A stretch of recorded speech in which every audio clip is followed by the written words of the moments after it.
The first 4 verses of Genesis chapter 6 lead like an anomaly in the Hebrew Bible. Out of nowhere, the text describes beings called the sons of God descending to earth to mate with the daughters of men. The offspring of this union are the Nephilim. Genesis usually describes a world managed by a single deity. Suddenly, this passage introduces a multi-layered reality where divine beings intermingle with humans, a narrative that creates a direct, structural tension with the monotheistic framework of the surrounding chapters. Over the centuries, readers have proposed supernatural workarounds to explain this. The most popular interpretations suggest these beings were fallen angels who rebelled against heaven, or literal, towering giant monsters roaming the ancient world. But focusing on supernatural horror overlooks the likely historical motive. The Nephilim function as a cultural weapon.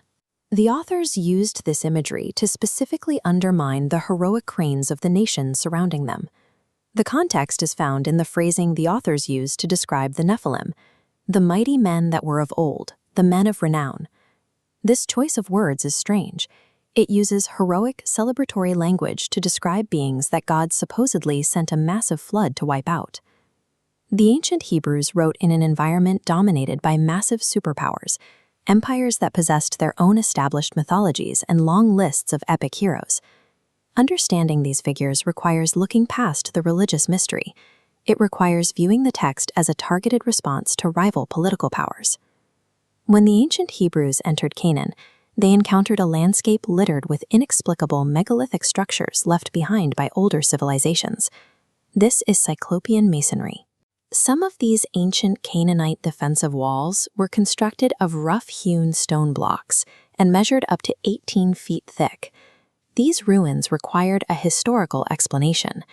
Over time, the Hebrews associated these massive structures with the Anakites, a class of indigenous elite warriors. These Canaanite warriors were documented by surrounding cultures. They appear as political enemies in the Egyptian execration texts of the Middle Kingdom, centuries before the biblical account was finalized. The Nephilim myth grew from this environmental awe.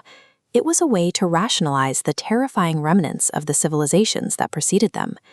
The Hebrews were also navigating the influence of neighboring Sumerian empires and their traditions of epic heroism. This carving depicts a Sumerian Apkallu. These were 7 pre-flood culture heroes, revered across Mesopotamia for their exceptional wisdom. The Sumerians explicitly called these figures the sons of gods, perfectly mirroring the description found in Genesis 6. The biblical authors used the Hebrew root NPL, meaning to fall, to brand these rival heroes. They called them Nephilim, the fallen ones. The Hebrews acknowledged their neighbors' heroes, but framed their existence as a violent abomination, so corrupt it justified a total deluge. The Nephilim story served as an ancient smear campaign. It took the revered heroes of rival nations and reframed them as illegitimate monsters. The original text's political edge shifted significantly when the Hebrew Bible was translated into Greek centuries later. The translation stripped away the local context. The Greek translators of the Septuagint chose the word gigantes to represent the Nephilim. That word carried the weight of Greek mythology. A gigantes was a being of monstrous strength associated with chaos and rebellion against the gods, rather than a specific fallen political status. This linguistic choice traded the sharp political critique for a literal myth of monsters. During the Second Temple period, 3rd century BC, writers of Enochian literature, the Book of Enoch leaned into the Greek interpretation, creating a lore of rebellious angels called the Watchers, and claiming the Nephilim were titans standing 450 feet tall.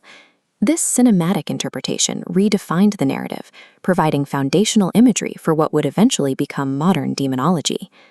The Nephilim demonstrate how meaning drifts over millennia.